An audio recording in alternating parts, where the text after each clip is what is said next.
హరి ఓం. శ్రీ గురుభ్యో నమః. శ్రీ రమణ సద్గురుదేవాయ నమః.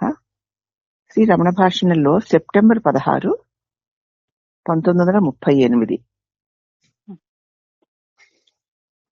భాషణలు 513.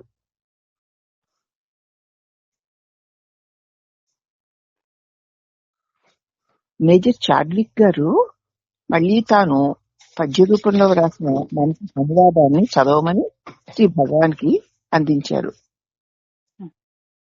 శ్రీ భగవాన్ వారు మృదువుగా శ్రీ భాష్యకారుల వ్యాఖ్యానాన్ని ప్రసంగించి వివరించారు. చాడ్విక్ గారు మళ్ళీ మంత్రం చెప్పారు కదా మొన్న 2 రోజుల క్రితం. ఆ మంత్రం యొక్క ఆ పద్యం యొక్క అనువాదాన్ని రాసి తను భగవాన్కి అందించారు. ఎలా ఉందో చూడండి అని. అప్పుడు శ్రీ భగవాన్ వారు మృదువుగా శ్రీ భాష్యకారుల వ్యాఖ్యానాన్ని ప్రసంగించి వివరించారు. భాష్యకారులు దాన్ని ఎలా వ్యాఖ్యానించారు అన్న సంగతి చెబుతూ వివరిస్తున్నారు భగవాన్. బ్రహ్మలోకాలను ఒక ప్రదేశంగా భావించడం తప్పు కాదు. బ్రహ్మలోకం అక్కడెక్కడో ఒక చోట ఉంది, అలాగే విష్ణులోకం ఉంది, శివలోకం ఉంది అని పలానా చోట ఉంది అని భావించడం తప్పేమీ కాదు. చాలా మంది పౌరాణికులు, ఇతర సంప్రదాయాల వారు క్రమముక్తిని వివరించడం ద్వారా బ్రహ్మలోకాన్ని సూచించారు కూడా. చాలా మంది పురాణాలు తెలిసిన వాళ్ళు, పాతకాలం వాళ్ళు, తర్వాత ఇతర సంప్రదాయాల వారు కూడా క్రమముక్తిని వివరించడం ద్వారా బ్రహ్మలోకాన్ని సూచించారు. కానీ ఉపనిషత్తులు సద్యోముక్తిని ప్రసాదిస్తున్నాయి. ఉపనిషత్తులు సద్యోముక్తిని ప్రతిపాదిస్తున్నాయి. నతస్య ప్రాణ ఉత్క్రామంతి ఇహైవ ప్రళీయంతే. ప్రాణాలు ఎగిరిపోతాయి, ఇక్కడే విలీనమైపోతాయి. కాబట్టి బ్రహ్మలోకం అంటే బ్రహ్మ సాక్షాత్కారమే. అది ఒక స్థితి, ఒక ప్రదేశం కాదు. ఉపనిషత్తులు ఏం చెప్తున్నాయంటే సద్యోముక్తిని ప్రతిపాదిస్తున్నాయి. ఇప్పుడు ఇక్కడే ముక్తి, శరీరం జీవించి ఉండగానే ముక్తి అని చెప్తున్నాయి. ఏంటో చప్పుడవుతోందండి. అవునమ్మా. నతస్య ప్రాణ ఉత్క్రామంతి ఇహైవ ప్రలీయంతే. అంటే ప్రాణాలు ఎగిసిపోతాయి, ఇక్కడే విలీనం అవుతాయి. కాబట్టి బ్రహ్మలోకం అంటే బ్రహ్మ సాక్షాత్కారమే. అది ఒక స్థితి, ఒక ప్రదేశం కాదు. ప్రదేశమే అయితే పరామృతాత్ అన్నదాన్ని మనం సరిగ్గా అర్థం చేసుకోవాలి. అవ్యాకృతము అంటే జగత్తుకి అతీతమైన కారణ శక్తి కనుక అది పరము. అవ్యాకృతం అంటారు కదా, అవ్యాకృతము అంటే జగత్తుకి అతీతమైన ఒక కారణ శక్తి.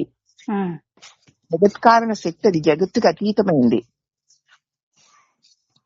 కనుక అది పరము. ఆత్మసిద్ధి అయిన వరకు నిలిచి ఉంటుంది కనుక అది అమృతము. ఆత్మ సిద్ధించే వరకు కూడా అది ఉంటుంది కాబట్టి దాన్ని పరము అన్నారు.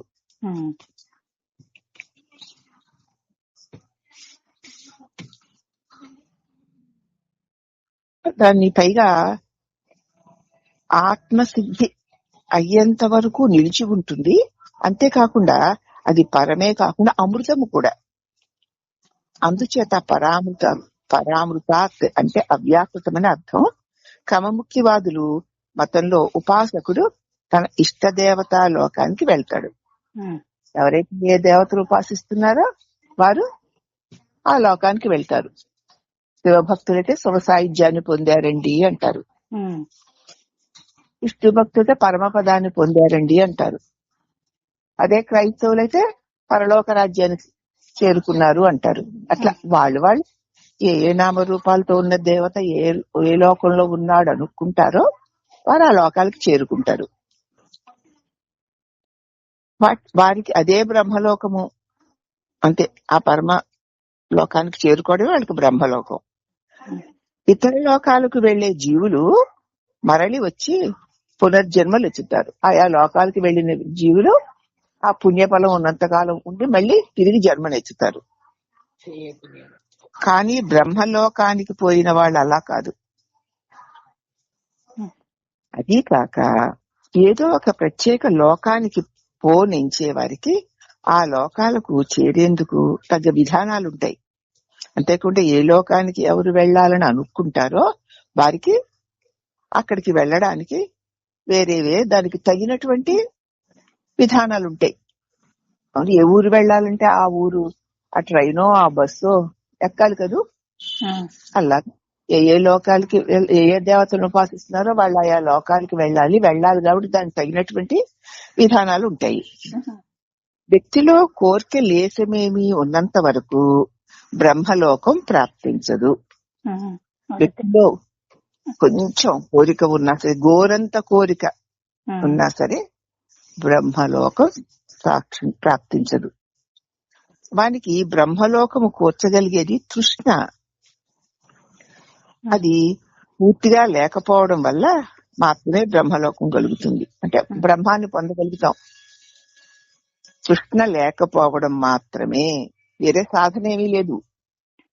బ్రహ్మత్వాన్ని పొందడానికి ఏ లోకం వేరే సాధనలు ఏమీ లేవు.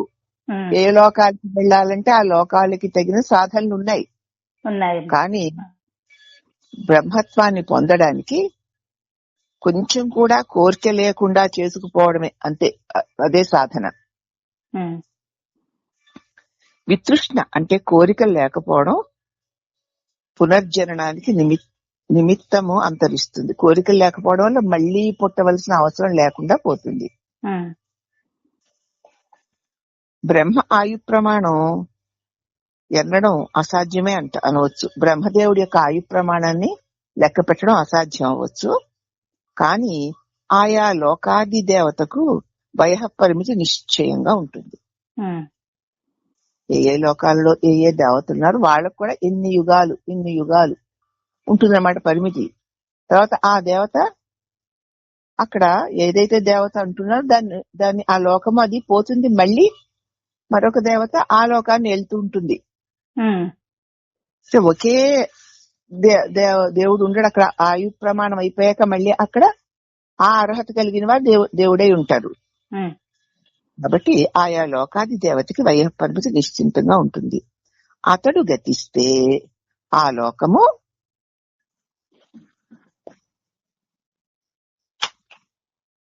లైన్ అయిపోతుంది. అతనితో పాటు అతడు గతిస్తే అతడితో పాటు ఆ లోకం కూడా లైన్ అయిపోతుంది. దానితో ఆ లోకవాసులందరూ ముక్తులవుతారు. ఆయనతో పాటు వాళ్ళు లైన్ అయిపోతారు.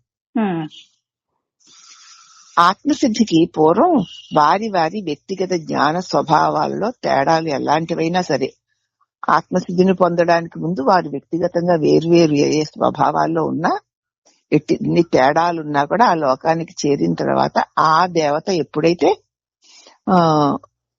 ముక్తుడైపోతాడు అప్పుడు వాళ్ళందరూ కూడా లయమైపోతారు.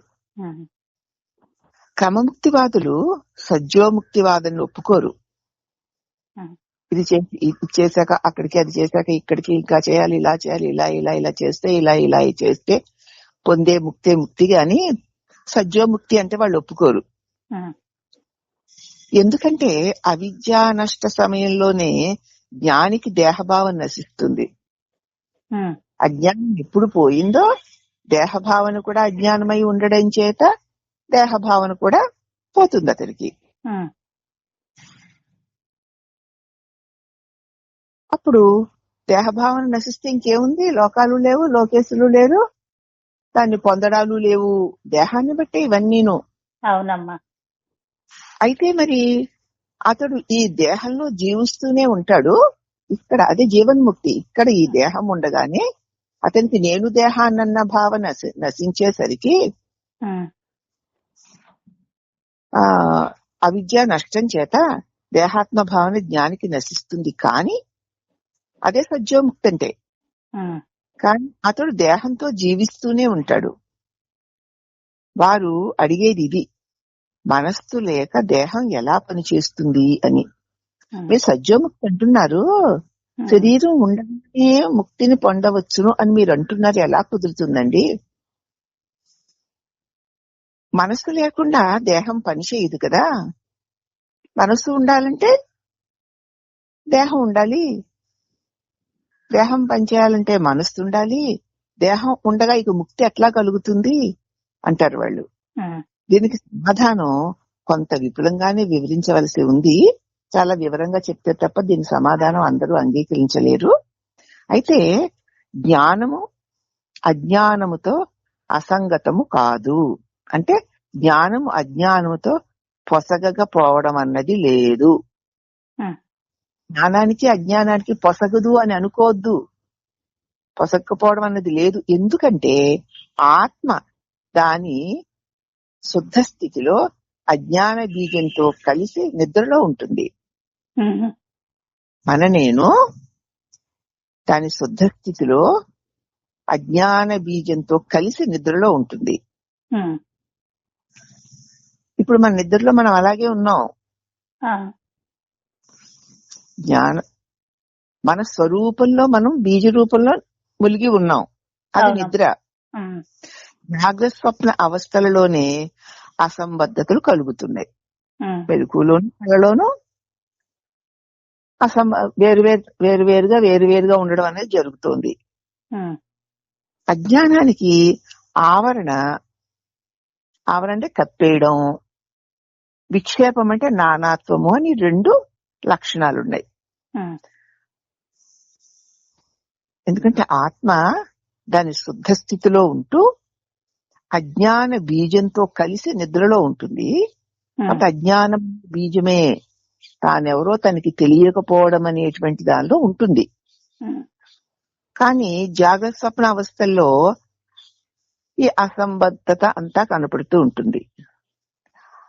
అజ్ఞానానికి ఆవరణ విక్షేపము అని రెండు ఆకృతులున్నాయి. ఆవరణ అంటే కప్పివేయడము, విక్షేపము అంటే నానాత్వాన్ని తోపచేయడమును.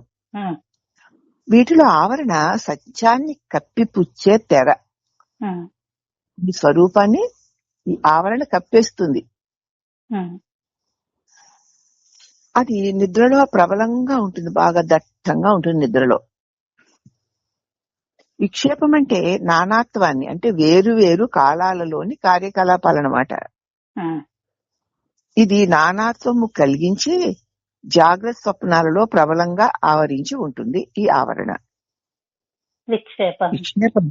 విక్షేపమేమో ఆవరణేమో నిద్రలో ప్రబలంగా కప్పి ఉంటుంది. విక్షేపమేమో నానాత్వాన్ని వేరువేరు కాలాలతో కార్యకలాపాలతో నానాత్వాన్ని కలిగించి జాగ్రత్త స్వప్నాల్లో ప్రబలంగా ఉంటుంది. ఇప్పుడు మన మెలకువలోనూ కలలోనూ నానాత్వాన్ని కలిగించు అది సత్యం అనిపిస్తూ ప్రబలంగా ఉంది. అదే మళ్ళా మన నిద్రలో మన స్వరూపాన్ని కప్పేసి ఏమీ తెలియని తనాన్ని గాఢంగా ఆవరించి ఉంటుంది నిద్రలో. నిద్రలో ఆవరణను, మెలకువలో విక్షేపమును. అవునమ్మా. ఇవి 2 ఎవరికి? జీవుడికి. జీవుడేమో నిద్రలో అవ్యక్తంగా ఉంటాడు, బీజంలో ఉన్న వృక్షంలాగా. మెలకువలో వ్యక్తమై చెట్టులాగా కనిపిస్తూ ఉంటాడు. వస్తువు ఒకటే. అవునమ్మా.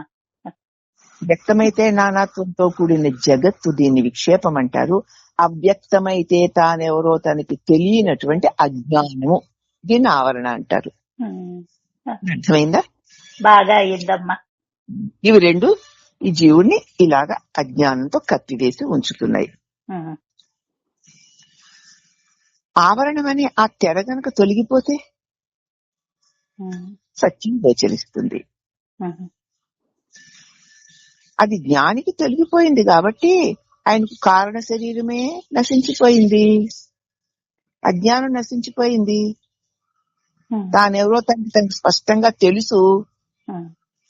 తానెవరో తనకి తెలియని అజ్ఞానంతో కప్పబడి ఉన్న వారందరూ అజ్ఞానులే. జ్ఞానికేమో తానెవరో తనకి తెలియడం వల్ల ఆవరణం అనే తెర తొలగిపోయింది, సత్యం స్పష్టంగా గోచరిస్తుంది. కాబట్టి ఆ తెర జ్ఞానికి తొలగిపోతుంది కాబట్టి ఆయనకి కారణ శరీరం, అజ్ఞాన కారణంగానే కదా మరి ఇవన్నీ జరుగుతున్నాయి. ఉమ్, ఆ కారణ శరీరం నశించిపోతుంది. ఉమ్, విక్షేపం మాత్రం ఆయన కొనసాగుతూనే ఉంటుంది. తానెవరో తనకి తెలియనితనం పోయింది, తానెవరో తనకి తెలుసు, ఆవరణ తొలగిపోయింది, కానీ విక్షేపం అనేకత్వము తోచుతూ ఉండడం మాత్రం జరుగుతూ ఉంటుంది. ఉమ్, అలా అయితే కూడా అది అజ్ఞానికి జ్ఞానికి ఒకే విధంగా ఉండదు. అజ్ఞాని విక్షేపాన్ని చూసే తీరు వేరు, ఉమ్, జ్ఞాని చూసే తీరు వేరు. ఏడు. ఉమ్, అజ్ఞానికి అన్ని విధములైన వాసనలు ఉంటాయి, అంటే కర్తృత్వ భోక్తృత్వాలు ఉంటాయన్నమాట. అజ్ఞానికి నేను ఇది ఇలాగా అలాగా వాళ్ళు వీళ్ళు అంటే ఈ జీవితం చాలా శాశ్వతమని, ఈ జగత్తు నిత్యమని, దీనిలో ఉన్న వాటిని సంపాదించుకుంటూ సుఖాలు అనుభవిస్తూ ఉండడమే లక్ష్యమని దానికోసం పాటుపడుతూ ఉంటాడు అజ్ఞాని. ఉమ్, ఎందుకంటే ఇది అజ్ఞానం వల్ల ఉన్నట్టు తోచే దృశ్యమని అతడికి తెలియదు. ఉమ్, తన అజ్ఞానంలో ఉన్నాడు కనుక తన చేత తెలియబడే దృశ్యమంతా కూడా సత్యమని శాశ్వతమని దాన్ని నేను పొందాలనే భావనతోటే ఉంటాడు. అవే వాసనలు. అతనికి వాసనలు వివిధమైన వాసనలు ఉంటాయి, అంటే కర్తృత్వ భోక్తృత్వాలు అనమాట. ఉమ్, అంటే అజ్ఞానం ఎవరో కాదు, మనమే. అవునా మేమమ్మా. అందుకే మాటి మాటికి మనం హెచ్చరిక చేస్తాం, ప్రతిదీ మనకే అన్వయించుకోవాలి. నేను జ్ఞాని వలే ఉన్నానా అజ్ఞాని వలే ఉన్నానా అని. చూసుకోవాలి. అందుకే మనమే అంటున్నాను నేను అంచేత.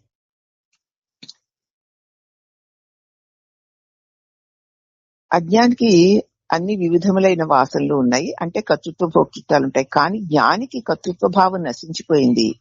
ఆ విధంగా ఒక విధమైన వాసన మాత్రమే జ్ఞానికి మిగిలి ఉంటుంది. అది కూడా చాలా బలహీనంగా ఉండి మనస్సు వశపరుచుకోలేదు. జ్ఞాని మనస్సు వశపరుచుకోలేదు.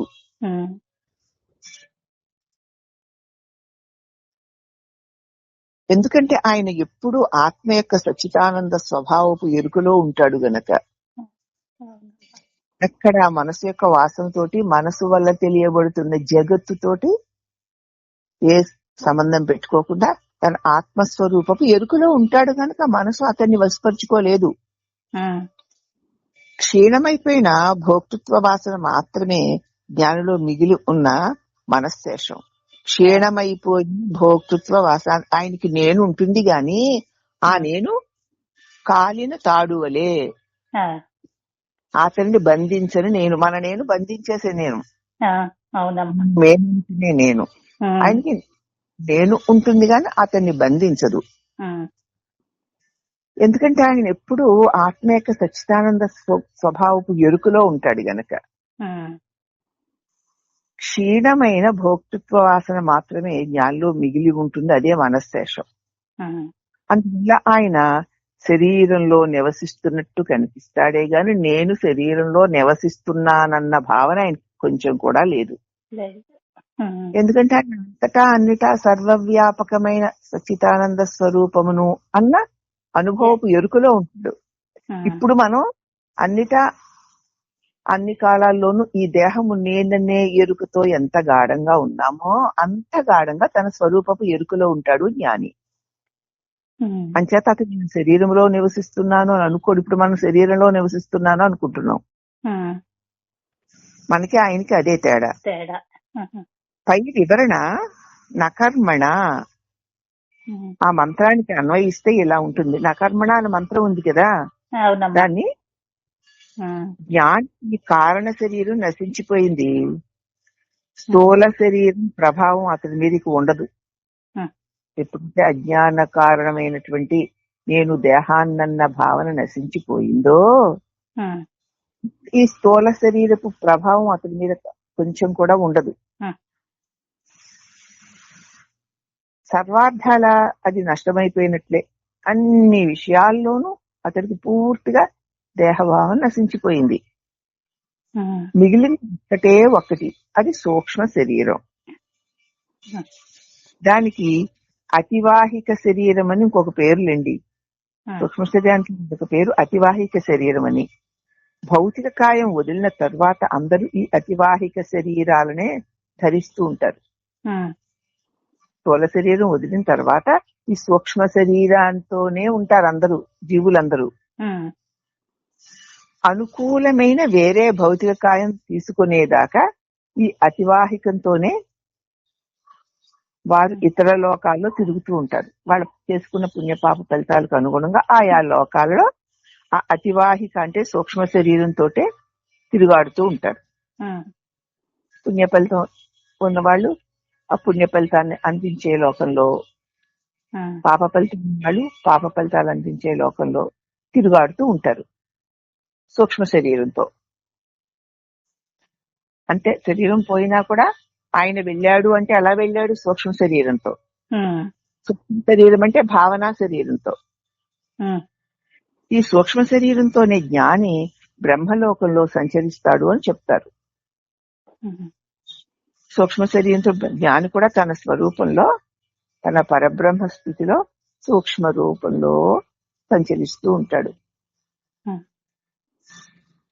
పూర్ణ విమోచనం అప్పుడు ఆ సూక్ష్మ శరీరం కూడా లయించిపోతుంది. శరీరం ఎప్పుడైతే నశించిపోయిందో అప్పుడు ఆ సూక్ష్మ శరీరం కూడా నశించిపోతుంది. ఈ వివరణ అంతా బయట నుండి చూసేవారిని ఉద్దేశించి చెప్పబడింది. జ్ఞాని స్వయంగా ఇట్టి ప్రశ్నలు అడగడు. ఎందుకు ఆయనకి ఈ ప్రశ్నలతో అవసరమేముంది? తనది ఎట్టి పరిధులు లేని నిర్నిబంధన స్థితి. తనకి ఎట్టి పరిధులు లేవు, ఎక్కడ హద్దులు లేవు, ఏ నిర్నిబంధత, ఏ బంధన లేనటువంటి స్థితి జ్ఞానిది.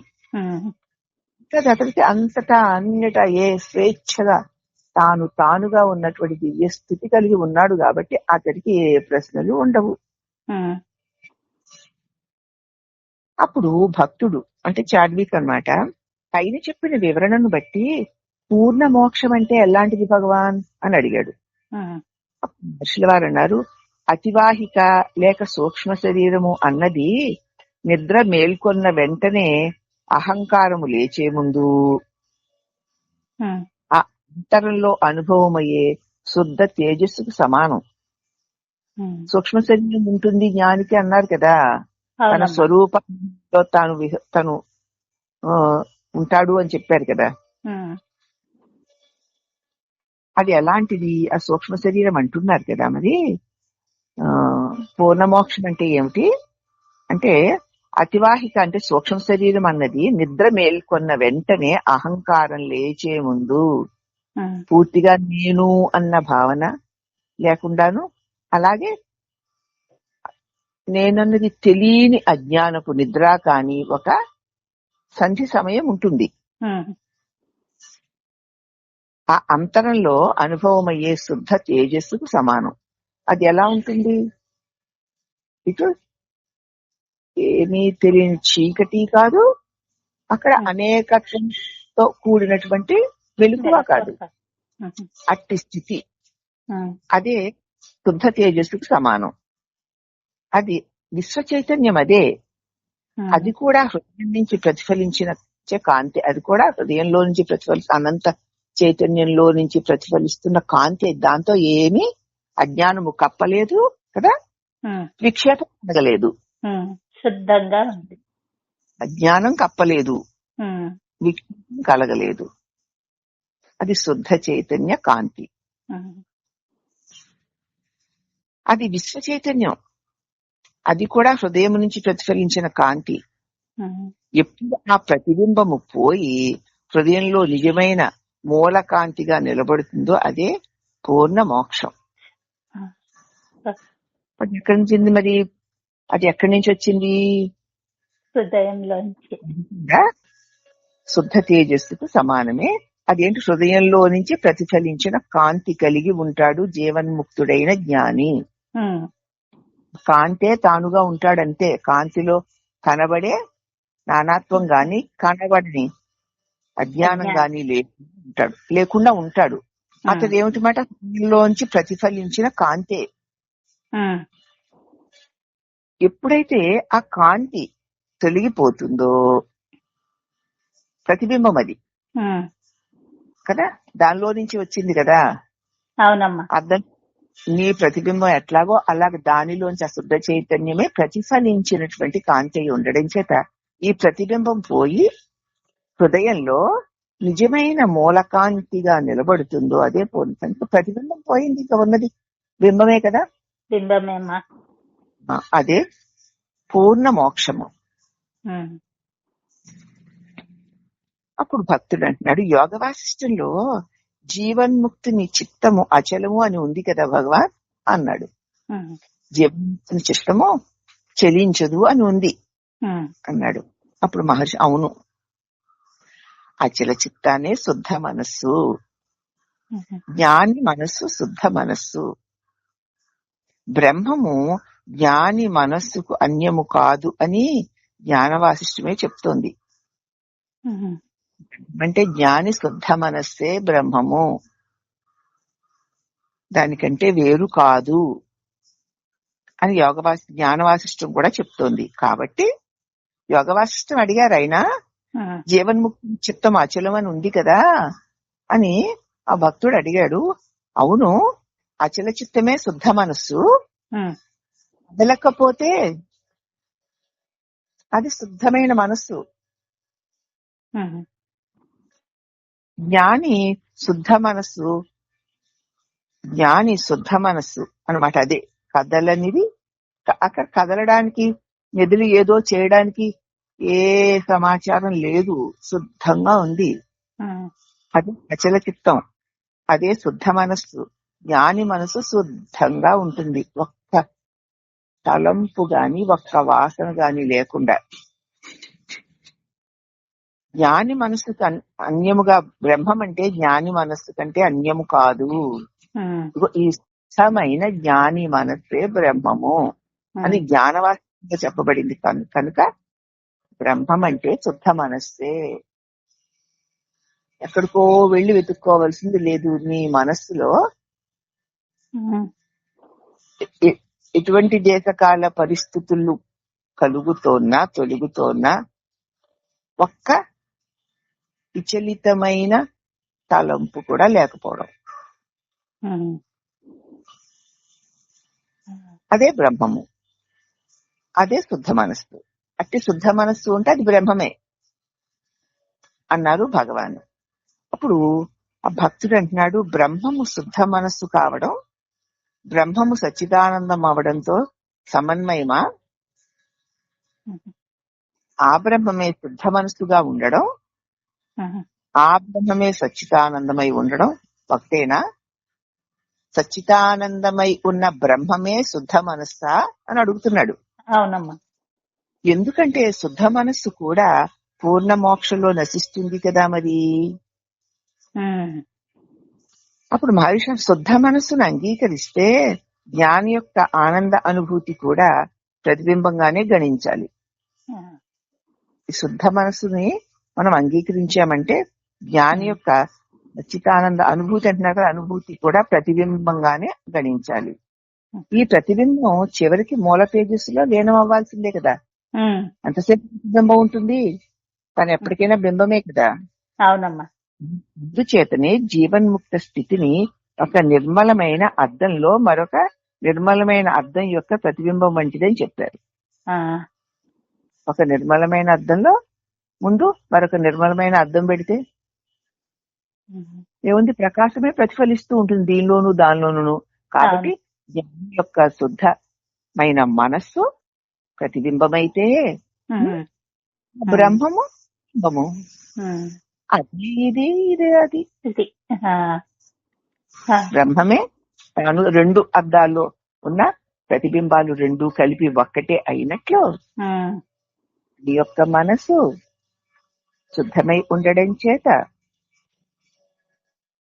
పరమాత్మ యొక్క ప్రతిబింబమైనా సరే ఈ ప్రతిబింబమే ఆ పరమాత్మ, ఆ పరమాత్మ ఈ ప్రతిబింబము. అందుచేతనే జీవన్ముక్తిని స్థితిని ఒక నిర్మలమైన అద్దంలో మరొక నిర్మలమైన అద్దం యొక్క ప్రతిబింబం లాంటిదని చెప్పారు. అట్టి ప్రతిబింబంలో కనిపించేది శుద్ధాకాశం దాకా మరి ఏముంటుంది? అవునమ్మా. ఒక్క నలకు కూడా లేదు. అట్లే జ్ఞాని యొక్క ప్రతిబింబత ఆనందం వాస్తవమైన ఆనందాన్ని నిరూపిస్తుంది. ఈ ప్రతిబింబ ఆనందమే అయినా నిజమైన ఆనందపు ప్రతిబింబమే కాబట్టి జ్ఞాని యొక్క ఆనందం కూడా సచ్చిదానందమే. ఇంతవరకు ఇవన్నీ మాటలే. ఇంత ఆ శ్లోకానికి అర్థం నువ్వు అడిగావు కదూ, ఇవన్నీ ఇంతవరకు మాటలే. వ్యక్తి అంతర్ముఖుడైతే చాలు, ఈ మాటలేమి అక్కర్లేకుండా తద అనుభవాన్ని క్షణాల్లో పొందగలుగుతాడు. అంతర్ముఖి మనస్సుకి శాస్త్రాలు ఎందుకు అక్కర్లేదు, అవి కావలసింది మిగిలిన వాళ్ళకి. అంతర్ముఖము కాని మనస్సు కలిగిన వారిని అంతర్ముఖం చెయ్యడానికేమో గాని అంతర్ముఖమైన శాస్త్రాలు ఎందుకు?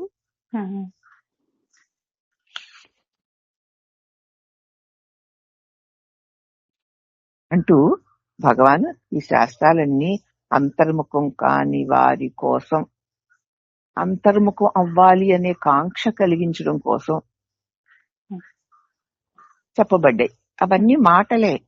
కానీ ఎవడైతే ఆ మాటలను తనకి బాటలుగా మలుచుకొని అంతర్ముఖుడవుతాడో అతనికి శాస్త్రాలతో పని ఉండదు. శాస్త్రాల్ని మాటలుగానే వదిలేస్తే, బాటలుగా చేసుకోకపోతే కోటి శాస్త్రాలు చదివినా ప్రయోజనం లేదు అని భగవాను మన స్వరూపాన్ని మనం తెలుసుకోవడానికి శాస్త్రాలు, సద్గురు బోధలు, నువ్వు అంతర్ముఖుడు అవ్వడంలో ఉన్నటువంటి అయితే కలిగేటువంటి ప్రయోజనాన్ని స్పష్టంగా తెలియచేస్తాయి. అది తెలుసుకుని అంతర్ముఖులు అవ్వాలి తప్ప అంతర్ముఖులు అవ్వకుండా ఎన్ని శాస్త్రాలు చదివినా దానివల్ల ప్రయోజనం ఏమీ లేదు. కాబట్టి ప్రతి ఒక్కరూ అంతర్ముఖులు అవ్వాలి. బహిర్విషయాలను వదిలేసి వాటికి కారణమైన సత్య వస్తువు వైపుకి మరలాలి నీ మనస్సు అని చెప్పేసి హెచ్చరిక చేస్తూ మనకి ఈ బోధన అందించారు శ్రీ రమణ సద్గురుదేవులు. భగవాన్ నుంచి అటువంటి బోధల్ని రాబట్టి మనకు అందిస్తున్నారు ఆయన సన్నిధానంలో ఉన్నటువంటి గొప్ప పండితులైనటువంటి సాధకులైనటువంటి మంచి మంచి శిష్యులు. శిష్యుని యొక్క శుద్ధత్వాన్ని, ఆసక్తిని బట్టి గురుబోధ యొక్క పవర్ తెలుస్తుంది. ఎంత చెప్పినా శిష్యుడికి ఏమీ అర్థం అవడం లేదు, చెప్పిన దాని విలువ తెలియదు. విన్నాం అంటారు. అప్పుడు శిష్యుడు గురువు యొక్క బోధ యొక్క విలువేది ఉండదమ్మా. దానికంటే ఏ సినిమా కథలో ఏ నవలలో చదువుకోవడం మంచిది. కాస్త కాలక్షేపం వాళ్ళకి వీళ్ళకి కలిసి కాలక్షేపం అన్నా అవుతుంది. కాబట్టి ఇటువంటి గొప్ప బోధలు గురువు నుంచి రావాలి అంటే తగిన అర్హత కలిగిన శిష్యుల యొక్క హృదయంలో ఉన్న సంశయాలు బయటికి రావాలి. వచ్చినప్పుడే బట్టి గురువు పరిష్కరిస్తూ ఉండగా సద్వస్తువు ఇద్దరికే సాక్షాత్కరిస్తుంది. గురువుకి ఎలాగో సాక్షాత్కరించింది, శిష్యుడు కూడా సాక్షాత్కరింప చేసుకోగలుగుతాడు. అందుకే ఇలాగ స్వయం తాము పరబ్రహ్మ స్వరూపులైన గురువుల సన్నిధానంలో వారి జవాబులని మనం ప్రశ్నని జవాబుని కూడా స్పష్టంగా పరిశీలించుకుని ఆ ప్రశ్న వేసిన వారి యొక్క ఉద్దేశాన్ని, దాన్ని తెలియజేసిన భగవాన్ యొక్క సమాధానాన్ని చక్కగా మనకి మనం అన్వయింపజేసుకుందాము. అప్పుడే దీని ప్రయోజనం ఉంటుంది. హరి ఓం శ్రీ రమణ సద్గురుదేవాయ నమః.